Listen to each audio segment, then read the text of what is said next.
All right. Whew. Well, hey guys, here we are back again. Sorry, just getting on now, finishing up all my weights. Do my cardio at the end. So now that I'm on cardio and I'm able to sit here and have a chat with you guys, figure I'll hop back on. So today is the first day of a new cycle I'm doing, and I'm basically, I have it on here as beach body ready, whatever. Sure, it's kind of a joke. I am moving to Florida, so it's kind of true. But so what I'm going to be focusing on over the next, let me see, I have until May. So the rest of this month, and then March, April, getting into May. So call it the next 3 months. So what I'm going to be focusing on is really hitting the physical fitness and getting back into what I used to be, right? So I know I'm not as young as I used to be. I can't necessarily do that anymore, but I can still definitely build my muscle back up. I can lose fat, and I can just get in general shape. So kind of everything that I wrote in there as options, those are all things that I'm going to be doing. So I guess if you want to join me on this, you're going to see me on here most nights. I am going to start switching out to working out in the mornings again. It's just better for me and my body type. There might still be some random late night workouts like you guys are used to whenever we have our chats, but for the most part, I'm going to be switching back to working out about 5:30 to 7 a.m.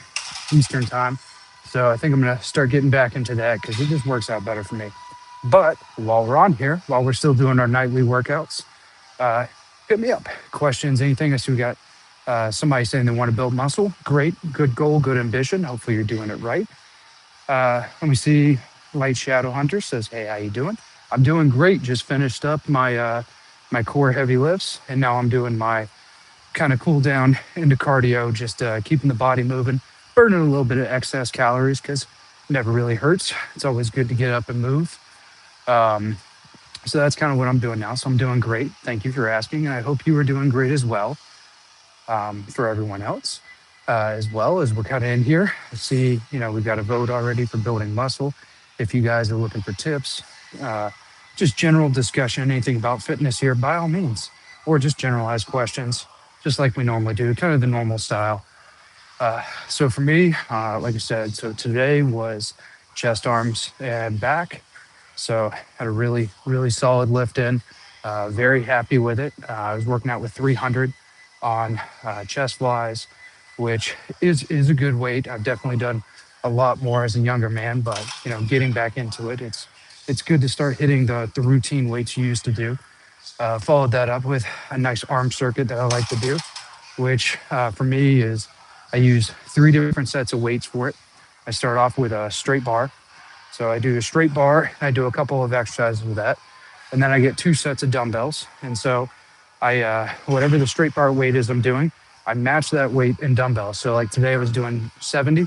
So I had two 35-pound dumbbells, and then I half, or to best of my ability, because not all the weights come in half increments, but I half that weight, and that's what I use for my shoulders. So those are the 3 different tools that I'll have with me when I do that circuit. Let me see. Is that a Christmas monster from Rudolph? Yes, it is. Yeah, if you can see, it's the Yeti from, yeah, the gym still has their Christmas decorations up. So, hi, good to have on there, Michael Wright. But yes, yeah, I love coming to this particular machine because every now and again you get a glimpse of them behind me. And in my head, I like to have the little joke that I got to keep it up, otherwise the Yeti's going to get me.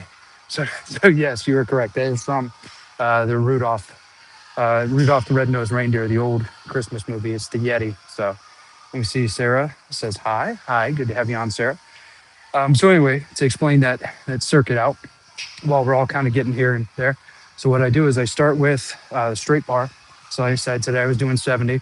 So I'll do different rep ranges depending on what I'm working. So today it was 5x5s. So each exercise I'm doing 5 reps of the exercise for 5 total sets. It's a good solid, especially for beginners. That's a really good solid target if you want to get into muscle growth. Is 5x5s are good rep set range. Typically, when you do 5x5s, you want to be at 70, 75% of your max weight for what you're doing. But, beginners, they just start where you can start, get comfortable, get your form right, and the weight will come. Don't try to jump on weight early, especially if you're early in your fitness journey, because all you're going to do is hurt yourself. Anyway, though, so start with strict straight bar curls, follow that up with bent over rows at 45 degrees. And then I'll do military press, strict military press. And then the last one I'll do with the straight bar is I'll do straight bar shrugs. Again, 5 reps. The shrugs I do 10, but that's just a me thing. If you want to stick to it, make it easier, it's do them all at the same rep. Put that down. Once I finish with that, I will go get my dumbbells, my lighter dumbbells. They should equal, both of them together, should equal half the weight of what you're doing with your straight bar. And then I do my 3 deltoid lifts, your front raise, your side raise, your rear range. Do those 3, again, 5 sets for them, same as the others. Put them down, and now I'm grabbing my dumbbells that equal the weight of the straight bar. I'm doing strict hammer curls, followed by strict shrugs. And then if I have a bench, if there's one free, I'll do strict running tricep extensions. And that's 1 set, right? Usually I take about a 30 to 45 second break before I get in, and then boom, we're on to the next one. Do that 5 sets of 5, knock it out. It will burn you out, and it'll make you, you just feel really good at the end of it. But I've been doing that for a while. It's an exercise I really enjoy as far as a bunch of compound lifts there. Anyway, finished up with that one, and then it was time to go dedicate my life to my triceps. So luckily, at the gym at night, there's not that many people here, so I can set up a bunch of different weights. So let me see. You asked, do you power lift? No, I do not power lift. Number one, I don't have the body type for it. You want to be a really good power lifter, you got to be big, and I'm not. I'm not built that way. So for me, I'm like 5'9", 5'10", 190 pounds. I am. I'm not going to win any powerlifting competitions any day. No, I do more functional fitness, just because number one, it makes sense for my job. 2, my body's built for it, and 3, a lot less risk of injury, because the powerlifting's great, especially if you have the body type for it. But the thing about powerlifting is you have a higher risk of injury because you're increasing the weight, your form has to be pristine, all that. When you're doing functional fitness, just like everything else, your form has to be good, but it can be a little bit more forgiving. Not as much risk of tearing muscles or having some kind of like sidelining injury. So that's part of the reason I do it. It's just simply I'm too old. I'm too old to be out of the gym for long periods of time due to an injury that is totally avoidable by just not lifting that way. So going into the tricep circuit, I'm doing them. So then what I do after that is I set up single hand pull down, and then I set up your angled tricep dip. And so I start with those 2 because I don't want to take up too many machines or too many tables. So then I would do, again, 5 sets of 5. So for the single downs, I was doing 25 pounds. For my angled, I was doing 95 pounds. So doing my 5 sets of 5. And then once I finished 5 sets of 5 for both of those, I switched over to 40 pounds with a straight bar down. And then I was also doing 20 pounds for dedicated upper back. I can't for the life of me remember what it actually works. I know it's right in the middle of your upper back, but you basically just put your arms out straight like Frankenstein, and you slowly control the bar down to your hips and then back up to 90 degrees. But you can't do a lot of weight there, or you will hurt yourself. So do that. Then went over and did some like lats, some rows, a couple different exercises there. Again, 5 sets of 5 for each of those. Then I went and did a little bit of abs, did some sit-ups. I did some knees to chest. I was doing some mountain climbers. I was on the leg curl machine, not leg curl machine, the seated curl, or seated crutch. Sorry, not curl. Finished that off, and now I'm here just stretching out on the arc trainer, burning a few extra calories to make me feel like, the day was worth it. I'm already at 80 calories since I started, so not too bad. And then if you're trying to build, I'll say this and I'll answer the question you just put in there. If you're trying to build muscle, just remember, always start consuming your protein before your sweat even dries. It's not entirely true. It's not like the perfect advice out there, but it's a good advice to remind you to replenish your electrolytes, replenish your amino acids, all of that. So, all right, let's see. Best advice to get abs. Best advice to get abs is to control your diet. So, the key is with abs specifically, there's an old saying, it's 100% true. Abs are not made in the gym, they're made in the kitchen. If you want to have a six pack, you have to have a strict diet because being able to see your abdominal muscles, yes, lifting weights and doing things helps increase the size of your abdominal muscles so they're easier to see, but you cannot out train a bad diet. So specifically, if that is your goal, if your goal is to have, like I said, if your goal is to have a six pack or to have abs that are easily visible, you have to be strict with your diet. You have to watch your caloric intake, and you have to lower your body fat composition.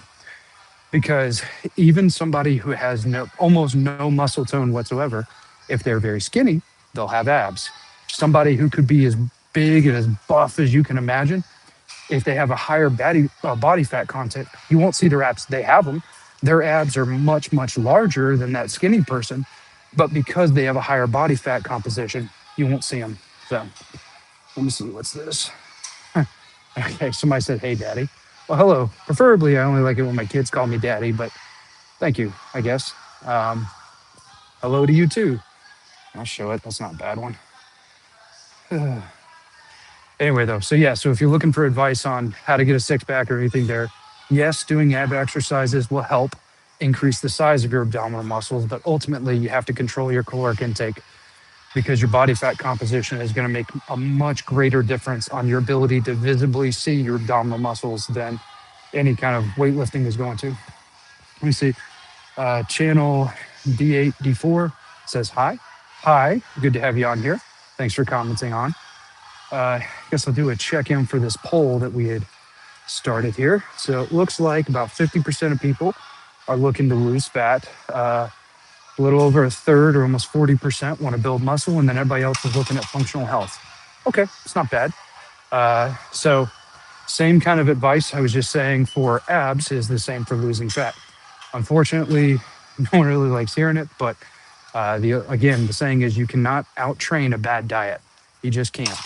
So if you're wanting to lose fat, it's very simple. It's a math equation. It's a very simple one at that. So 1 pound of human fat, regardless of your race, your sex, whatever, it doesn't matter, is 3,500 calories.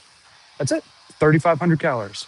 So if you're looking to lose fat, you have to consume less calories than you expend. If you want to lose 10 pounds of fat, great. That means you need to lose 35,000 calories.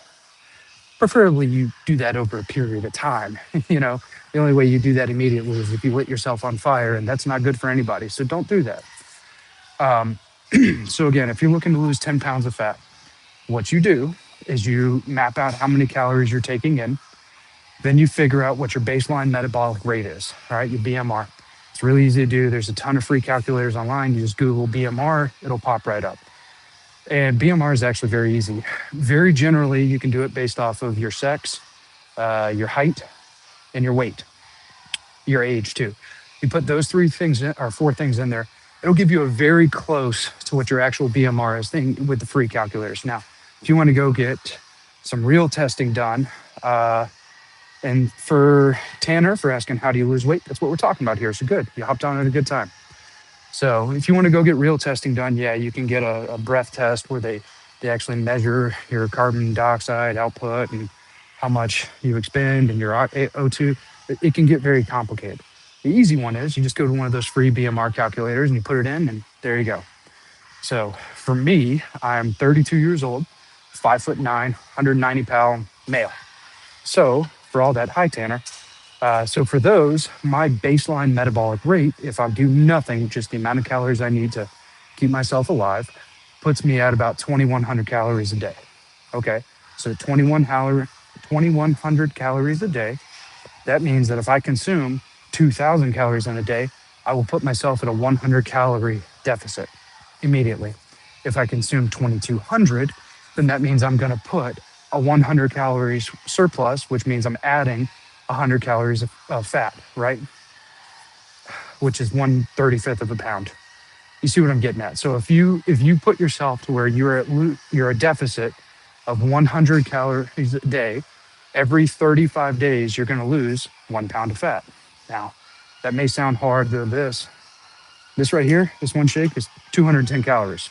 So if this was something I drank every day and I just quit drinking it and I did everything else the same, that right there would take 210 off right there. That means that'd be a little over 2 pounds of fat a month, right? So as you can see, it's actually not that hard. The hard part is the consistency over time. Now I see Light Shadow Hunter, you put Ozempic. Good that you said that. Okay. What I'm telling you is exactly what Ozempic does, or all those GO1, whatever they are, the appetite suppressors. So all Ozempic, Zepbound, Weight Tide, whatever, all the ones, all they do is they reduce your urge to eat. And there's different mechanisms of action of how they do it. Sure, we can get into that later if somebody has a question. But all they do is they make it easier for you to consume less calories, which then puts you in a caloric deficit, which then makes your body burn those calories from your fat deposits in order to maintain your life, which then makes you lose weight. You can do it without it, it just takes more dedication. It's significantly healthier to do it without it because there are some side effects and some downsides to using Ozempic or Zepbound, all the Wegovy or all the other ones, right? There are some health uh, concerns with taking those. They're not the most unhealthy drugs out there. I'm not saying that. And there is, if you're doing a risk reward calculation, if you are morbidly obese, it's significantly better for you to be concerned about whether or not you may have some gastrointestinal problems or reducing the thickness of your bones than it is for you to continue being at risk of cardiovascular disease because you're morbidly obese. Yeah, totally get you, right? But all those drugs are doing is they are making it easier for you to get in a caloric deficit to make it easier for you to lose weight. Again, you can do it naturally. It just takes a little bit more dedication and it takes a little bit more, how I put this, discipline, right? Uh, do you smoking? I think I'm gonna play with your English here. I think you were asking, do I smoke? No, I do not smoke. I do smokeless tobacco, yes, but I do not smoke. Um, but either way with it. So yes, to the question of how you lose weight or Ozempic or anything like that. Again, it's all the same thing. At the end of the day, you're doing the same thing. The difference is if you're doing it naturally, then you're not putting something else into your system that can have some side effects, especially for some people that are a little bit more vulnerable just based off their genetics.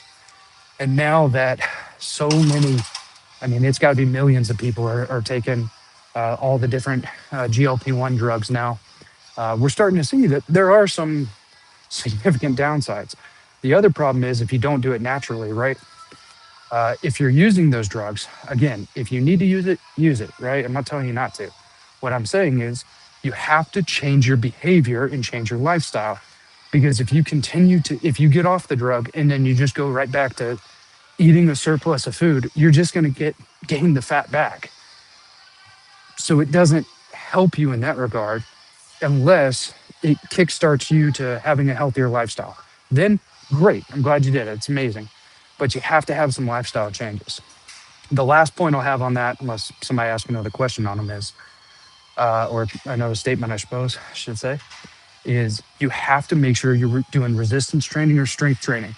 Because the biggest problem they're seeing now with people that are on Ozempic for more than 12 months or for long periods of time is that what they're losing as far as their weight isn't just fat. They're losing bone density, they're losing muscle, they're losing lipids, right? Which is fat, proportionally. So their body composition is actually staying almost proportional to what it was when they were obese. It's just they've lost pure weight, which has benefits, but you're still losing some of your muscle tone. You're still losing some of that bone density. That's a problem, especially if you're older, and especially if you're a woman, because that means that it puts yourself at risk for osteoporosis. You have a much greater chance or a likelihood of you breaking a bone or having a significant injury or tearing a tendon. So if you're not strength training or doing resistance training to make sure that you're maintaining that bone density and maintaining your muscle fibers while you're taking those GLP-1 drugs, you're actually making yourself very susceptible to secondary health concerns.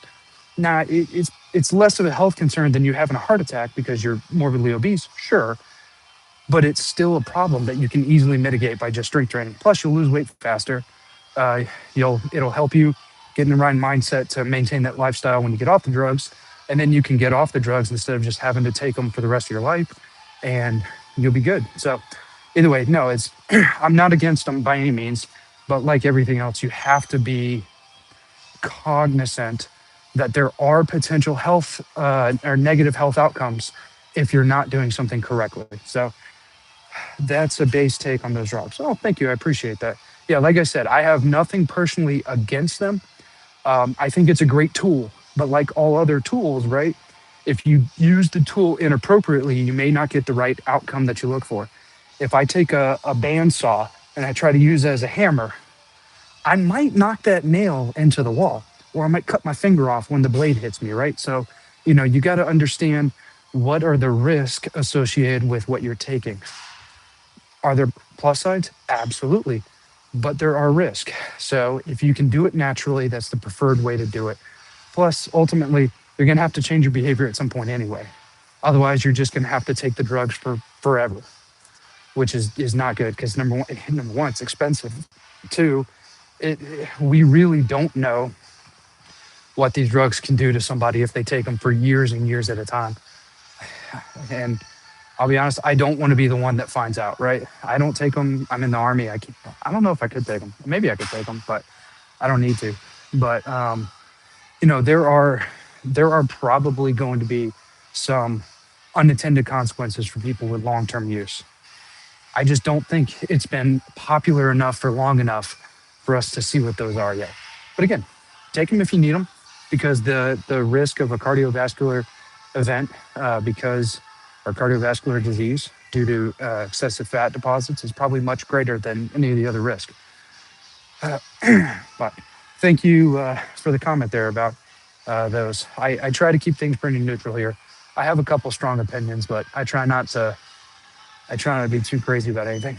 So, and then let me think. So that's we've discussed a little bit about building muscle. Yep. And we've talked I think we've talked pretty extensively on fat loss. So we've hit the top two. And then functional health, just kind of get it out there. I think functional health is kind of a combination of number one and number two, right? So for me, I very much do functional fitness.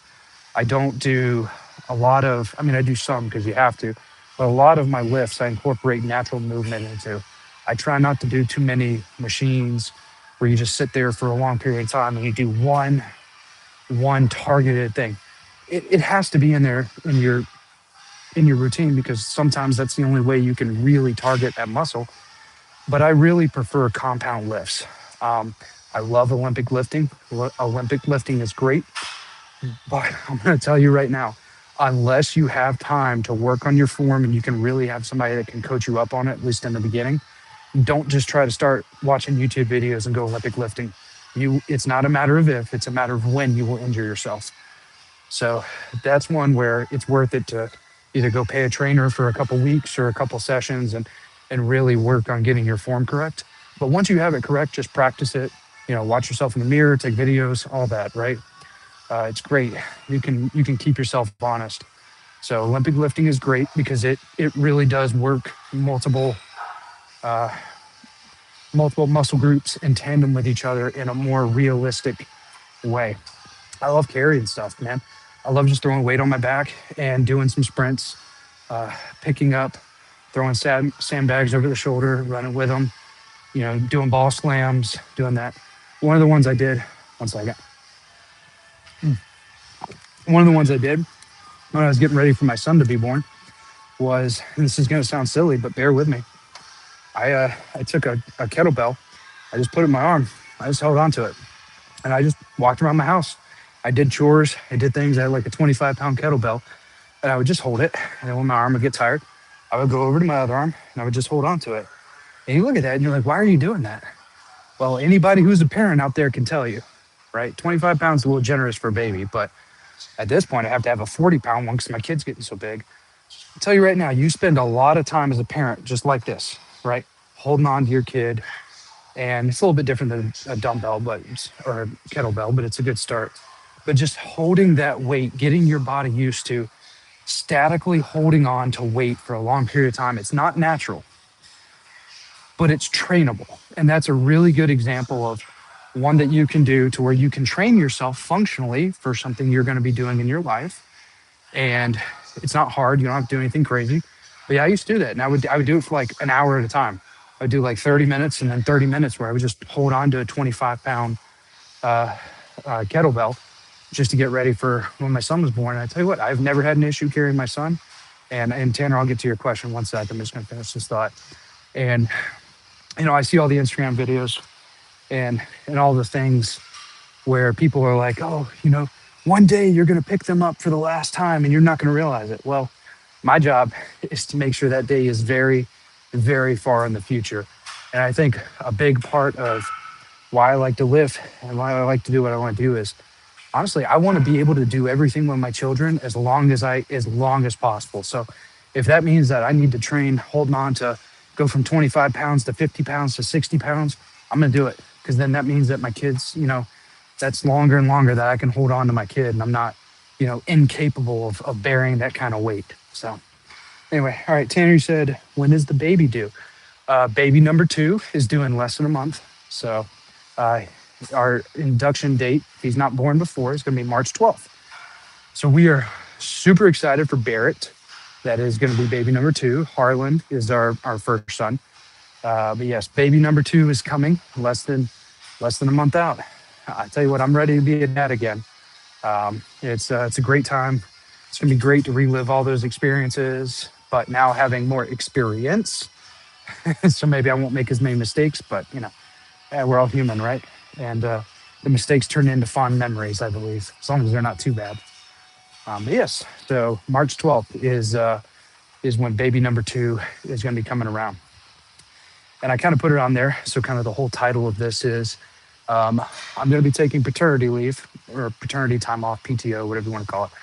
But I'm going to be taking about 94 days off.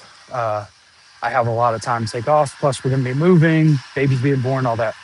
So what I'm going to be doing is I'll finally have 8 hours a day during the week where I don't have to go to work. So I'm going to be taking a lot of dedicated time to go to the gym, get seriously back in shape, do all the other stuff we got to do. But yeah, so this is going to be my deal, is that over the next, 90, 120 days or whatever, is I'm going to seriously anchor down and get seriously back in shape so that when we do get to Florida, I don't have to feel embarrassed to take my shirt off. Because right now, like if I take my shirt off, it's one of those, you can tell I work out, but you can tell I don't say no to cookies. You know what I mean? Like I've got that kind of dad bod thing going on and I could do better. And for all the guys asking about abs and all that, I can tell you right now, again, abs are made in the kitchen, not in the gym. So for the next 120 days, I'm going to get seriously back into fitness, not just working out to maintain, but working out for a goal and a purpose. Sometimes I lay in the kitchen floor and act like a crumb. Yeah. And just be careful, because if you're at my house, my dog would eat you. That is his job. We call the corgi, we call him the vacuum, right? Because the second that food falls off the counter, off the table, boom, he's got it. So, yeah, my dog's the vacuum of the house, especially when it comes, really only when it comes to food. But yeah, if you were a crumb at my house, you wouldn't last very long. Dog would eat you right up.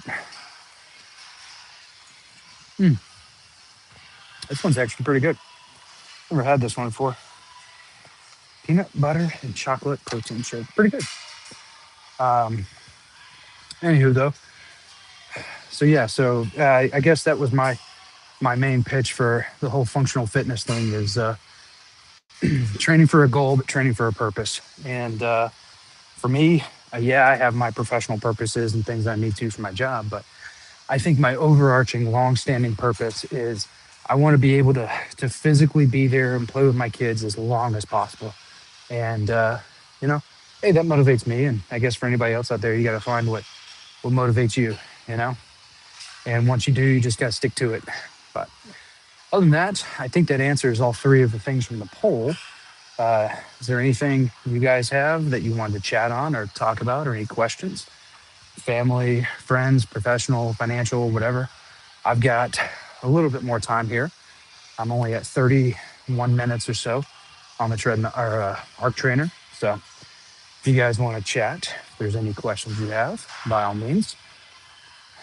If it gets silent for a little while, I might just, you know, start watching a movie again.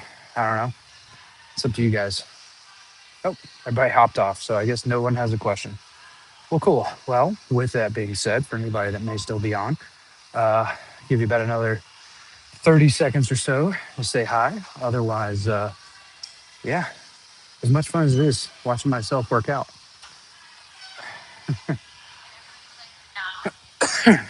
All right, nothing heard. Well, it was wonderful talking with you guys, and best of luck to you with your goals. I guess as a recap of the poll, we got about 50, a little over half, so we want to lose fat. And I wish the best of luck to everyone on their journey.